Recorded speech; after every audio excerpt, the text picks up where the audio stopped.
I'm sure we all are aware of the fact that there's roughly 8 billion people living in the world. And that's a lot of people.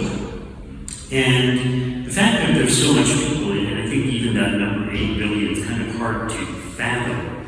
But the fact that there are so many people, it kind of lends itself to the argument that there's too many people in the world, we're overpopulating and polluting the world, and it's one of the reasons, or one of those facts that they can use to try and promote the reduction of world populations. And this kind of lends itself to the idea, well, we should promote abortions and contraceptives and things like that. And while it is true that in certain places, such as Mexico City, for example, it's a highly dense area of population, so I believe it's 20 million people who live in Mexico City. So that's clearly a very dense area of highly populated people.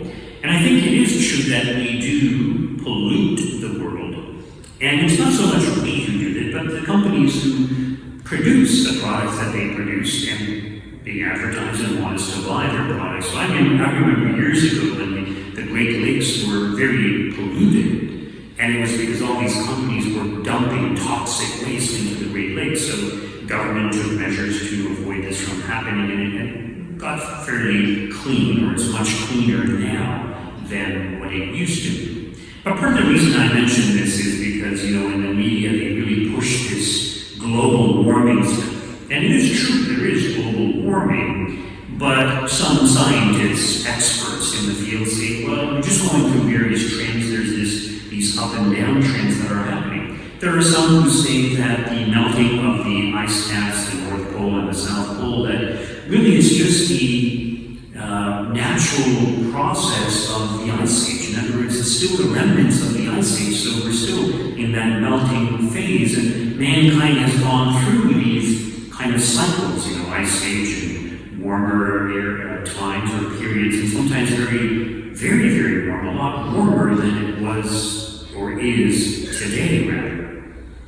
And part of the reason I mention this, there's a lot of young people out there who are panicking, oh, global warming, we're all gonna die, and why are they thinking this way? So in other words, the media is extremely influential, and it's actually good to have different perspectives on things, to look at other sides, to consider other positions. So a lot of these scientists, they admit, yes, mankind contributes to global warming, but they say that mankind's contribution to global warming is extremely small, and cannot account for the extent of global warming that is taking place.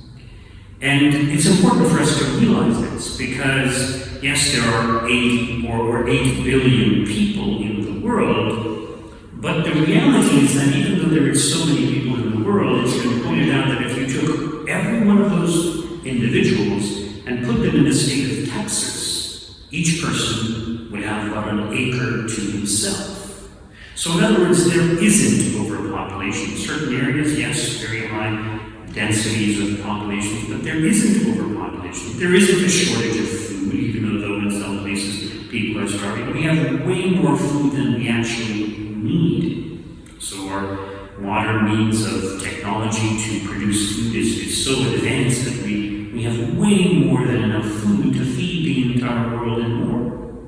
And because the media has been so successful in promoting overpopulation and global warming and all these things, couples are having fewer children. So the reality is that in order to sustain the population, in other words, to keep it at 8 billion people, every couple would have to have 2 children, minimum, to sustain the population, to keep it where it is. But the reality is that in most places, the number of children that parents are having is 1.2% or 1.3%. In other words, most couples now only have like 1 child. Many couples are choosing not to have any children. So in other words, this 8 billion people, the 8 billion people in the world, within the next couple of generations will be half that.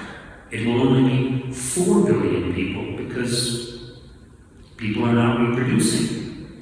And some countries are aware of this problem, and this is why some countries like Hungary in Europe are actually promoting, encouraging couples to have more children, giving them incentives, giving them financial benefits, allowing them to borrow with no interest and things like that, to try to kind of stem this problem of our population is decreasing. And also the number of people getting older is increasing, the number of young people is decreasing. This is going to cause all kinds of economic problems in the future. So it's important to look at these things, to examine these things. But part of the reason I bring this up is because of today's first reading. And it's from the book of Ecclesiastes, and it's very beautiful if you think about it. It's kind of depressing in some way, but it's like vanity of vanities. All is vanity. What do people gain from all the toil at which they toil under the sun? In other words, if we just looked at people's lives, if we looked at all those 8 billion people, well, what are their lives all about? You know, they're born, they grow up, they go to school, they have a family, and they die. It's kind of like the same for everyone. So what is it what's life really all about if everything is just the same? And it mentions, there's nothing new under the sun. I mean, we could argue against that. We could say, well, they didn't have cell phones and that. That's true. But in regards to how we live our lives, there's nothing new.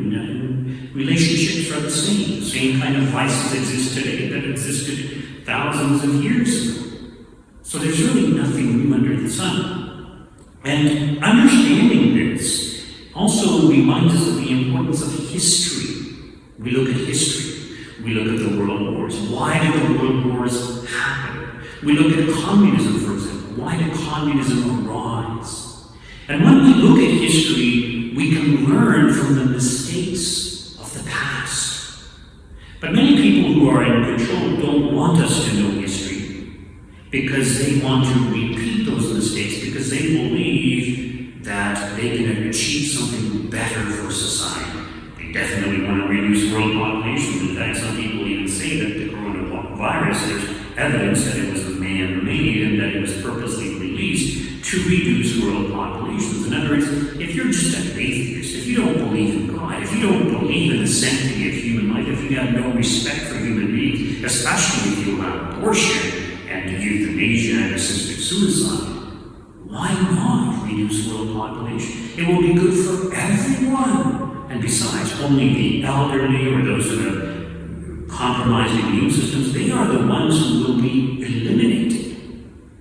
And, if you read some articles, there seems to be some evidence that all of this makes sense. And this is why I encourage people, don't just listen to the main media that's available out there. Read other sources of information. I encourage you to look at LifeSite News. You get all kinds of information there that you do not find anywhere else. So history teaches us about the past. History teaches us about mankind, the philosophies, the beliefs of mankind. And understanding all of these things can enable us to make the right decisions as we move forward, whether you're a believer in God or not.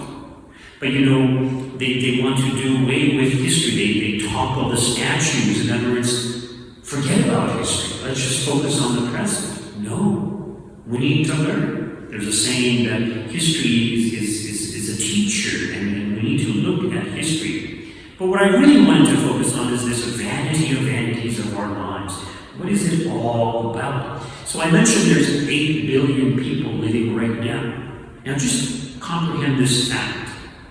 8 billion people, but 100 years from now, all of those 8 billion people will have died. So all of them will be gone. Yes, they will be replaced by other people, maybe only 4 billion people, not 8 billion people, but they will all have gone. And a few generations after their death, none of them will be remembered. None of them. Okay, maybe certain individuals who are historical figures or key political figures or things like that. But, in the Catholic Church, we do remember great individuals, and I wanted to focus on today's saint that we celebrate. She's just a blessed Emily Tavernier Gamenet. And the reason I want to mention her is because she's a Canadian saint. And we have so many Canadian saints, and most people have no idea about them. And I believe that here in Canada, it shouldn't just be an optional memorial, that it should be a mandatory memorial, because she's one of our blessed, she's one of our own. So she was born in Montreal in the year 1800. She married and had 3 children, but her husband and children died by the time she was 28 years old. After that, she devoted her life to caring for the poor, the sick, the orphaned, and the imprisoned, and she set up houses of providence, in other words, the religious congregation of the houses of providence. So she kind of started these congregations, so she did quite a lot. And she died, when was it? She died in 1851. In other words, she was only 51 years old when she died. So if we look at her life, well, what did she accomplish? Was her life just like any other life? And we can say, no, her life was different. Her life was outstanding. Her life was exemplary. Because she was so holy, she's declared a blessed. To be declared a blessed, there has to be at least one miracle through her intercession. So she was a very great individual in many ways. We honor her, we remember her, even though she died a long time ago. As she lay dying in 1851, her last words were humility, simplicity, charity, but above all, charity. And the reason I wanted to mention this last quote of hers is because if we want our lives to be meaningful, in other words, to just not just vanity of vanities, not just like everyone else, but if we want our lives to be meaningful and to have an impact, we need to be humble. And in many ways, we need to be simple. We don't need to complicate our lives with so many gadgets and so many possessions. We need to live simply. And most importantly, we need charity. And the greater our charity, the greater will be our influence upon the world, not just the people living today, but the people who will come after us. In other words, that ripple effect. If I do something nice to someone today, they're going to do something nice to the people they encounter. They will be in a better mood to do that. And this ripple effect can and does continue until the very end of time. I mean, think of Mother Teresa of Calcutta. She started this community of nuns to help care for the poorest of the poor. What Mother Teresa accomplished and didn't end with her life. The nuns who are now part of her community continue that work and will continue that work for a very long period of time, hopefully until the very end of time. And this is the whole point. We have to be charitable. So her words, humility, simplicity, charity, but above all, charity. Let us ask Blessed Emily Tavernier Gamelin to pray for us, to intercede on our behalf, to inspire us to imitate her charity and the charity of the great saints.